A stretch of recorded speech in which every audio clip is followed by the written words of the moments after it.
Bonjour, c'est Ursule encore. On est le 4 octobre 2025.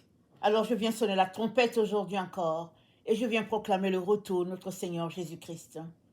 Amen, soyons tous bénis, soyons remplis de sa joie. Alors, un esprit doux et paisible, voilà ce que Dieu, n'est-ce pas, donne à ses enfants dans ce temps où nous nous trouvons. Alors notre texte se trouve dans 1 Pierre 3, le verset 3 et 4. Alors, ayez non cette parure extérieure qui consiste dans les cheveux tressés, les ornements d'or et les habits qu'on revêt, mais ayez la parure intérieure et cachée dans le cœur la pureté incorruptible d'un esprit doux et paisible qui est un grand prix devant Dieu. Amen. Alors, un esprit doux et paisible, c'est d'un grand prix devant Dieu. Et le Seigneur nous encourage à aller après cet esprit-là. C'est cet esprit-là que nous devons chercher. C'est facile, n'est-ce pas, d'être paisible quand tout est calme. Mais comment être paisible quand tout est agité?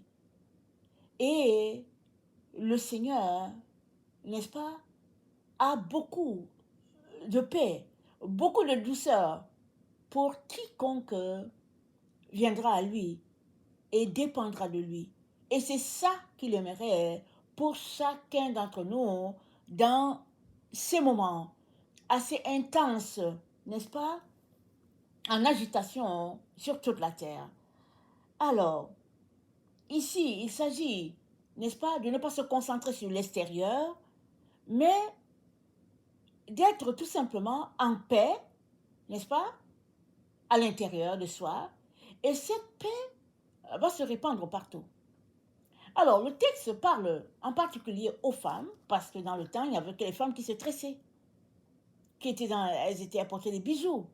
Aujourd'hui, tout le monde tend à se tresser, tout le monde tend à porter les bijoux, les hommes, les femmes, et puis, à part les tresses, les bijoux, il y a les vêtements de marque, les vêtements de grand prix, et en tout cas, des gourmettes, des grosses voitures, en tout cas, tout ce qui frappe à l'œil, c'est à l'honneur dans le temps où nous sommes. Si bien que quand quelque chose a l'air de piètre qualité, c'est comme si c'est pas là que se trouve le bonheur ou la joie ou la tranquillité. Et tous ceux-là qui sont dans un état où les choses viennent à manquer veulent posséder. Et nous savons tout ce qui arrive sur la terre. Il y a des vols qui se passent, il y a toutes sortes de vices dans la société parce que ceux qui trouvent qu'ils n'ont pas assez veulent avoir plus et les autres qui ont plus veulent d'autres endroits ou bien d'autres choses pour les satisfaire. Et voilà dans quoi notre monde se retrouve. Mais le Seigneur nous dit que pour nous qui invoquons son nom, il a de la paix, il a la douceur et il aimerait ça pour tout le monde. Il aimerait ça pour tout le monde. Parce que la vie ou bien le bonheur ne se trouve pas dans les choses. N'est-ce pas? Ça ne se trouve pas dans les choses. Ça se trouve dans la connaissance de notre Dieu. Et c'est là que on acquiert la paix. C'est là qu'on acquiert, n'est-ce pas, le bonheur, si on peut le dire ainsi. Alors, Dieu est intéressé, n'est-ce pas, à ce que tous ses enfants aient un esprit paisible. De telle sorte que, peu importe la situation, ils puissent tout simplement refléter la joie, cette joie-là que Dieu seul peut donner. Alors, on a cet exemple de paix dans Marc 4, au verset 35, N'est-ce pas, Jésus-Christ était en train de traverser, il a prêché toute la journée avec les disciples, et ils allaient se reposer. Alors il est entré dans le bateau, il s'est mis à dormir, il a posé sa tête sur un coussin, il dormait. C'est là que le vent s'est levé, grand tourbillon, et les disciples ont pris peur, ils l'ont réveillé, ils ont dit, ne vois-tu pas que nous périssons? Mais Jésus dormait, paisiblement. Est-ce qu'il faisait exprès? Non. Il était fatigué d'abord, et puis, de deux, pourquoi devait-il s'inquiéter? Son père a dit de passer l'autre bord, il était tout simplement confiant qu'ils allaient se rendre. Alors qu'il dormait, n'est-ce pas? Voilà le test que Dieu a donné aux disciples. Allaient-ils faire comme leur Seigneur, ou bien était-il arrivé à la conclusion que ça y est, c'est la fin pour eux? Et malheureusement, c'est à cette conclusion qu'ils sont arrivés. Ils sont allés réveiller Jésus. Ils ont dit, Maître, Maître, ne vois-tu pas que nous périssons? Et qu'a fait Jésus? Il a menacé le vent, il a menacé la tempête, tout s'est calmé. Tout.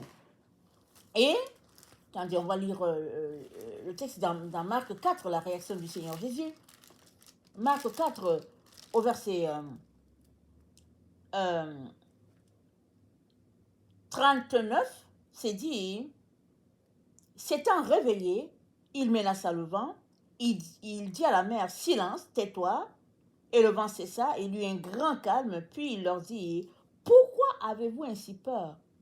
Comment n'avez-vous point de foi? Alors, la peur a pour contraire la foi. Chaque fois que tu as peur, n'est-ce pas, règle ton problème par la foi. Envoie la foi et la peur va s'en aller. Alors, tu pourrais dire, c'est très facile de le dire. N'est-ce pas? Tu pourrais le dire. Ursule, c'est très facile de le dire. Et sache qu'il n'y a pas une foi en réserve pour certaines catégories de personnes. Non. Chaque jour, chaque personne est appelée à exercer la foi ou la peur. Que tu sois dans le Seigneur, ça fait 40 ans. Que tu sois dans le Seigneur, ça fait 5 jours. C'est la même chose. Tout le monde est appelé à exercer la foi. Et nous savons que Jésus-Christ a pris l'exemple sur les enfants parce qu'il a dit, soyez comme les enfants, parce que les enfants, ils ont toujours la foi. Tu peux leur raconter la même histoire 10 fois, et puis ils ont toujours la foi pour t'écouter, et puis pour applaudir à l'histoire, ils ont la foi que Dieu va changer les choses. Voilà pourquoi Jésus-Christ nous dit d'avoir la foi des enfants. Alors Jésus-Christ leur dit, est-ce que vous n'avez pas la foi? Comment pouvez-vous avoir tant peur? Comment? C'est la même question que le Seigneur, n'est-ce pas, nous poserait aujourd'hui si on se retrouvait dans un état de panique. Et combien nous retrouvons-nous souvent dans un état de panique? Regardez un peu combien les gens, n'est-ce pas, de notre génération sont dans toutes sortes d'états à cause de la situation dans laquelle ils se retrouvent, bien à cause de la situation qui prévaut sur la terre. Et Jésus-Christ nous dit, n'est-ce pas, je vous donne ma paix. Dans Jean 14, le verset 27, il dit, je vous donne ma paix. Je ne vous la donne pas comme le monde le donne. Croyez en Dieu et croyez en moi. Qu'est-ce qu'il est en train de nous dire? Il est en train de dire que la paix qu'il donne, n'est-ce pas, ne peut être reçue que si nous exerçons la foi. Et c'est quoi la foi? La foi, c'est une ferme assurance des choses qu'on espère, une démonstration de celles qu'on ne voit pas. Donc, pour que tu puisses recevoir la paix de Dieu en quantité exponentielle, tu as besoin d'exercer la foi, n'est-ce pas?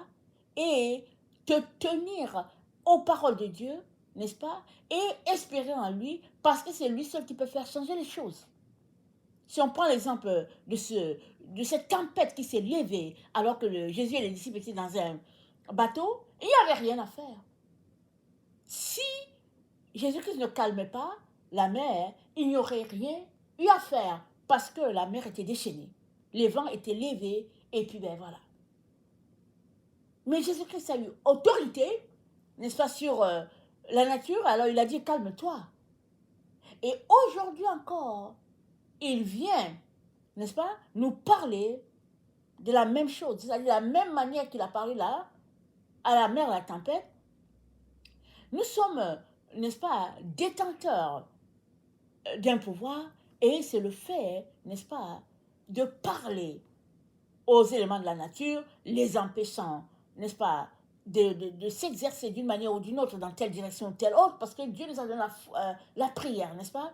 Dans la prière, il y a une force qui s'exerce parce que cette force vient de Dieu. Amen. Alors Jésus-Christ menace le vent et la tempête, mais il se tourne vers les disciples et dit, où est votre foi? Où est votre foi? Donc aujourd'hui encore, toi et moi devons nous poser la question, où se trouve notre foi?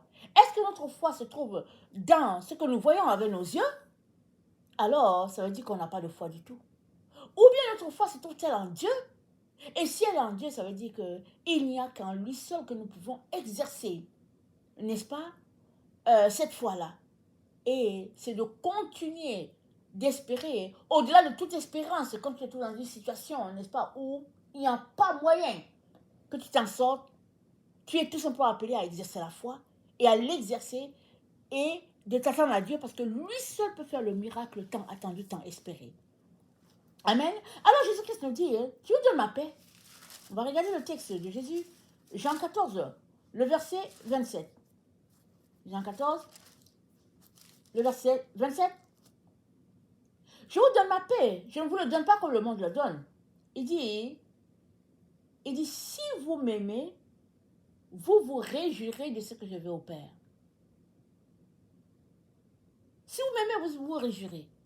Alors, non seulement il nous donne sa paix, et il nous demande, il nous dit que cette paix, on l'obtient, n'est-ce pas, en exerçant notre foi. Il ajoute un élément qui est là. Hein. L'amour que nous avons vers Dieu doit nous rendre joyeux, n'est-ce pas, et doit nous pousser à nous réjouir de ce que nous pouvons vivre cette situation, n'est-ce pas, qui demande à exercer notre foi. Nous devons nous réjouir. Nous devons célébrer notre Dieu, lui dire merci, n'est-ce pas, pour cette situation dans laquelle on se trouve. Pourquoi? Parce que c'est la situation qui nous permet d'exercer notre foi. Et dit, si vous-même vous réjouirez, nous n'allons pas bouder ou bien dire à Jésus, mais pourquoi tu nous as mis dans cette situation? Non. Nous devons nous réjouir du fait qu'il nous a mis dans cette situation. Parce que de là va, n'est-ce pas, jaillir ou bien va émaner un fruit. Et ce fruit qui va émaner de là, il viendra parce que tu auras exercé la foi en Dieu par rapport à une situation donnée. Amen. Alors, dans le verset, attendez, 1 Thessaloniciens 5, dans Thessaloniciens 5, nous avons cette situation décrite, n'est-ce pas, qui se passerait sur la terre. Au verset 3, c'est dit, quand les hommes diront paix et sécurité, alors une ruine soudaine va survenir. Et les hommes n'échapperont pas. Mais la ruine, elle survient comment? Est-ce qu'elle survient de manière globale ou bien elle survient par rapport à la vie de chaque individu? On ne sait pas. Mais c'est dit que quand les hommes vont présenter leur type de paix, alors il y aura une ruine qui va arriver suite à leur type de paix.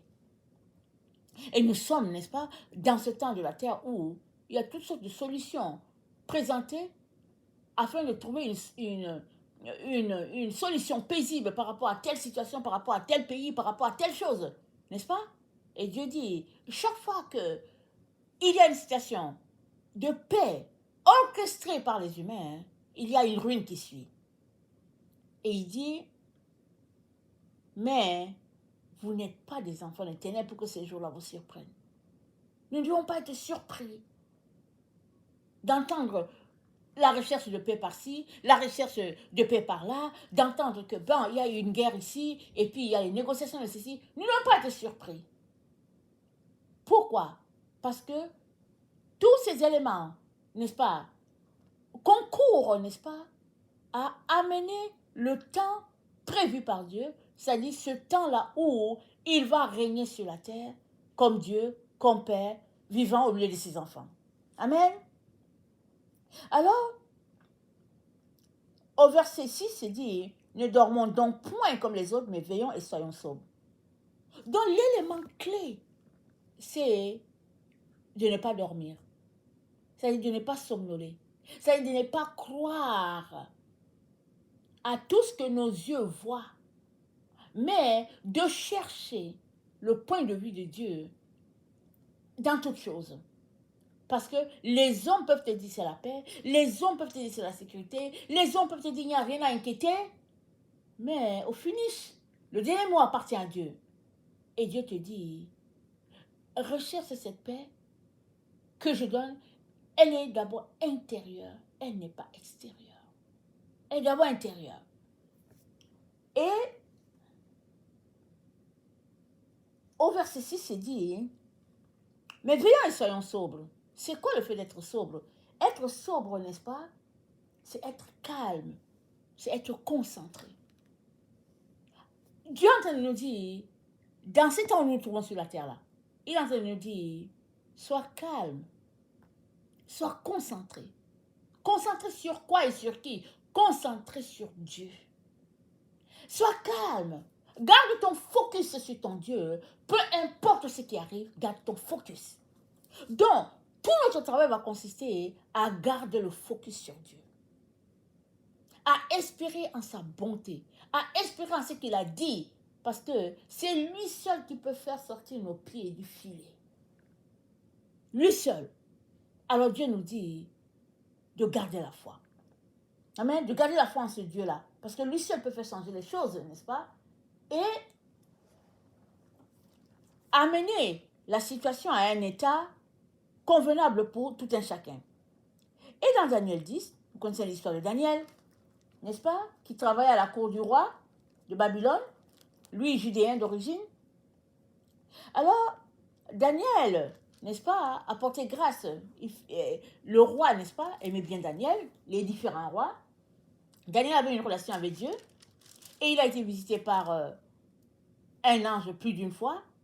Et dans Daniel 10, n'est-ce pas, au verset 19, un ange vient le voir et lui dit,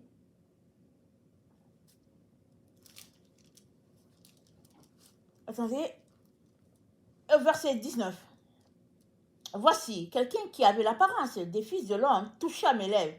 J'ouvris la bouche, je parlais et je dis à celui qui se tenait devant moi, mon Seigneur, la vision m'a rempli d'effroi et j'ai perdu toute vigueur. Comment, pardon, je commence à lire au verset 16, excusez-moi. Comment le serviteur de mon Seigneur pourrait-il parler à mon Seigneur? Maintenant les forces me manquent et je n'ai plus de souffle. Alors, celui qui avait l'apparence d'un homme me toucha de nouveau et me fortifia. Puis il me dit, ne crains pas. Ou bien, puis il me dit, ne crains rien. Homme bien-aimé, que la paix soit avec toi, courage et courage. L'ange le dit. Dans toutes les visions désastreuses qu'il a vues, n'est-ce pas? L'ange lui dit, ne crains rien. Homme bien-aimé, que la paix soit avec toi. Il lui dit, ne crains pas. Homme bien-aimé. Nous sommes les bien-aimés du Père. Et il nous dit, ne craignez pas, ne craignez rien. Est-ce que ça veut dire que c'est parce que les troubles ne sont pas là? Est-ce que c'est parce que la situation du monde a subitement changé? Non. La situation du monde est aussi agitée qu'on la connaît. Mais Dieu dit, ne crains pas, ne craignez pas. Pourquoi? Parce que, alors qu'on ne craint pas, on est en train de compter sur Dieu, mais si on craignait, on ne ferait rien. On serait pris de panique, incapable de prier, incapable de lire la Bible, incapable de faire quoi que ce soit, parce que on est en train de craindre. Et Dieu dit, ne craignez pas. Ne craignez rien.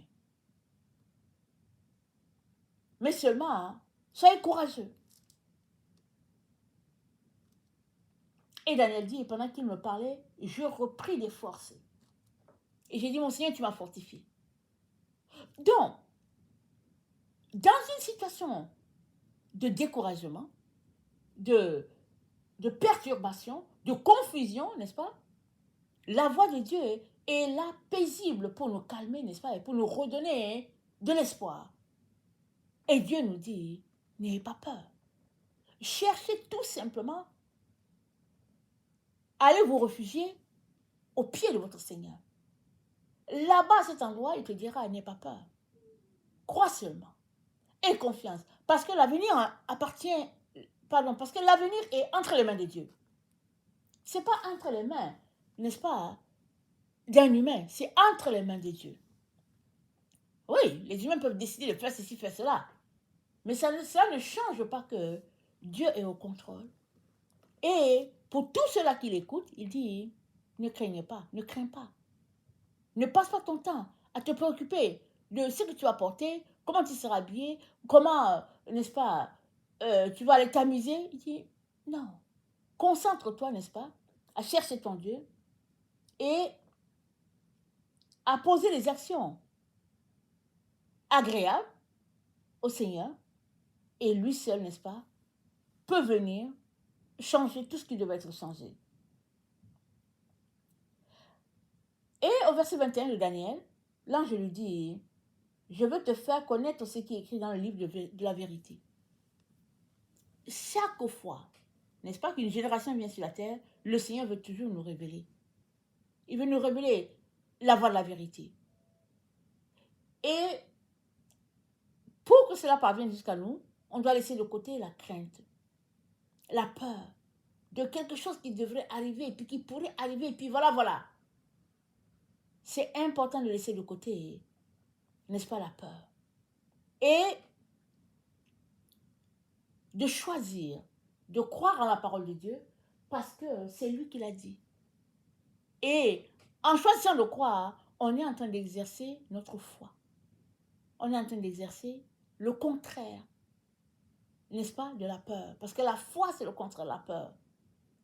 Et ce que Dieu veut pour chacun d'entre nous, de génération en génération, c'est un esprit paisible, n'est-ce pas? C'est ça qu'il veut pour chacun d'entre nous. Un esprit doux et paisible. Voilà. Alors, on pourrait s'arrêter, argumenter pour dire, c'est pas possible. Mais si Dieu l'a parlé, c'est parce que c'est possible. Amen. C'est possible, n'est-ce pas, d'avoir un esprit de douceur, un esprit paisible, un esprit de tranquillité, alors que tout autour s'est agité, ou bien alors qu'ailleurs s'est agité.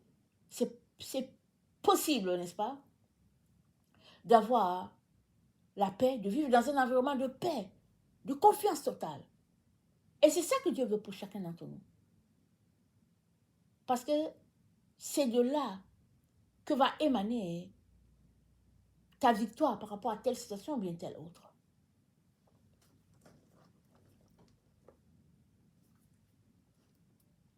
Nous sommes appelés à être sobres, c'est-à-dire à être tranquilles, à être calmes, à être concentrés sur la voie de notre Dieu. Non sur ce que les hommes disent qui devait arriver, qu'est-ce qui doit être fait. Non. Nous sommes appelés à être sobres, n'est-ce pas, dans ce que Dieu nous appelle à faire. Il est donc important, mes frères et sœurs, que nous choisissions de croire, quand bien même la situation est telle qu'on se dit, comment est-ce que ça sera possible? Croyons seulement. C'est Dieu qui change les temps, il change les circonstances. En un matin, n'est-ce pas, il peut changer ta situation alors que tu ne t'y attendais pas. La Bible nous dit que Joseph est resté en prison, on ne sait pas combien d'années il est resté en prison, au moins 14, 15. Et il a été mis en prison injustement. Et voilà que ailleurs, c'est dit, et Pharaon fit un rêve. Pharaon ne connaissait pas Joseph, mais Dieu les a unis par le rêve. Et Pharaon fit un songe, n'est-ce pas? On a envoyé chercher Joseph en prison. Et le jour où Joseph est sorti, il n'est plus jamais rentré. Mais avant de le sortir, il a dû aller se laver, il a dû mettre un vêtement propre parce qu'il allait rencontrer le roi, le pharaon. Et Daniel n'est plus retourné dans sa prison. Il eut un matin, il eut un jour, Et ce jour-là, c'est le jour que Dieu avait décidé que c'était assez. C'était assez ces souffrances. Alors, l'idéal, n'est-ce pas, c'est de vivre dans un environnement de paix. Tout le monde aimerait ça. Mais malheureusement, ça ne sera pas comme ça sur toute la terre. Ce n'est pas comme ça sur toute la terre là où nous sommes. Ce n'est pas comme ça. Mais Jésus-Christ s'est dit, vient un temps où la paix de Dieu va balayer l'univers. La paix de Dieu. Et ce temps où la paix de Dieu va balayer l'univers, ça va correspondre à un temps où, n'est-ce pas, la parole de Dieu aura saturé la terre, aussi limpide que le fond de la mer. C'est ça, c'est ce temps-là. Quand est-ce qu'il va se manifester? On ne sait pas. Mais alors que on est là, sur la terre, marchant, n'est-ce pas, sur cette terre, il est important qu'on sache que la paix est possible. À nous de nous rendre disponibles, à faire de Dieu notre créateur, notre roi, notre guide, et dans le chaos, il nous enverra la paix. Parce que notre confiance n'est pas dans les choses, mais notre confiance est en Dieu, n'est-ce pas, qui change les circonstances pour nous donner, n'est-ce pas, un endroit où il fait bon vivre, où il fait bon de vivre. Amen. Un esprit doux et paisible, c'est pour tout le monde. C'est pas juste pour les femmes. C'est pas juste pour les enfants. C'est pour tout le monde. Tout le monde aspire à cela. Alors, commençons dès maintenant à pratiquer, n'est-ce pas, la paix, à pratiquer de posséder la paix, même dans le chaos. Pratiquons-nous. On se pratique comment? En exerçant la foi, en disant, Seigneur, ça bouge, mais je crois que tu me donnes la paix et tu envoies la paix. Amen. Et le Seigneur fera son œuvre dans nos cœurs, dans nos vies, afin que nous puissions être des témoins fidèles de sa gloire, de sa paix sur la terre. Amen. Que le Seigneur bénisse sa parole et que nous ne nous lassions pas, n'est-ce pas, d'exercer notre foi en la parole de notre Seigneur. Quand même nos yeux ne voient pas la paix, exerçons la foi, confessons la paix et la paix sera. Amen. Que le Seigneur bénisse sa parole et que sa joie, n'est-ce pas, soit notre force en ce jour. Amen. Alléluia. Amen.